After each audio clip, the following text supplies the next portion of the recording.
Mantan suami Dorce Gamalama jadi sorotan usai viral wasiat ingin dimakamkan sebagai perempuan. Kehidupan Dorce Gamalama saat ini tengah disorot oleh publik lantaran wasiatnya yang meminta dimakamkan sebagai seorang wanita.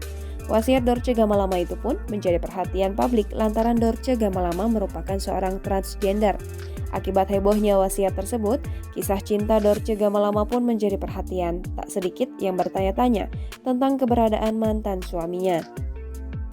Sebagaimana diketahui, Dorce Gamalama dilahirkan sebagai pria. Namun, pada saat dirinya berusia 7 tahun, ia mulai merasa bahwa dirinya adalah wanita. Pemilik nama Dedi Yuliardi ini merasakan jatuh cinta pada seorang pria pada saat dirinya baru menginjakkan umur 15 tahun. Kini, artis multitalenta itu tengah berjuang melawan penyakit diabetes yang tengah menggerogoti jiwanya. Di samping kabar penyakit tersebut, kehidupan kisah asmara Dorce Gamalama pun menjadi sorotan publik. Dorce Gamalama diketahui pernah menikahi seorang pria berkebangsaan Brunei Darussalam bernama Asep Maskar.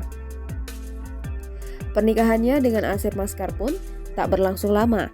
Hubungan kisah cintanya itu hanya berumur 2 tahun saja.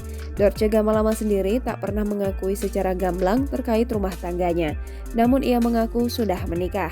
Walaupun demikian, ia juga tahu bahwa pernikahan tersebut tidak sah di mata negara dan hukum, tetapi ia mengaku bahwa keduanya sudah mengikat janji suci di hadapan Tuhan. Dalam sebuah wawancara, Asep Maskar mengaku bahwa ia dan Dorce Gamalama menikah secara siri pada Juni 2009 silam dan bercerai pada Juni 2011. Hingga saat ini Dorce Gamalama enggan mengungkapkan alasan dibalik perceraiannya dengan Asep Maskar. Ia hanya mengaku sakit hati jika harus mengungkapkan alasan bercerainya. Berbeda dengan Dorce, Asep Maskar justru menjelaskan alasan perceraiannya dengan Dorce adalah karena ketidakcocokan. Tetapi ada juga yang berspekulasi bahwa Dorce mengalami kekerasan dalam rumah tangga. Sampai saat ini, keberadaan Asep Maskar pun bak hilang di telan bumi karena tidak pernah terlihat dan terdengar lagi. Berbeda dengan Dorce yang masih aktif di dunia hiburan sampai saat ini, walaupun dirinya tengah berjuang melawan diabetes.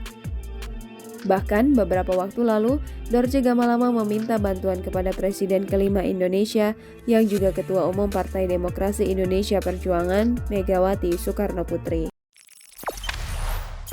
Jangan lupa subscribe, share, komen, dan like ya!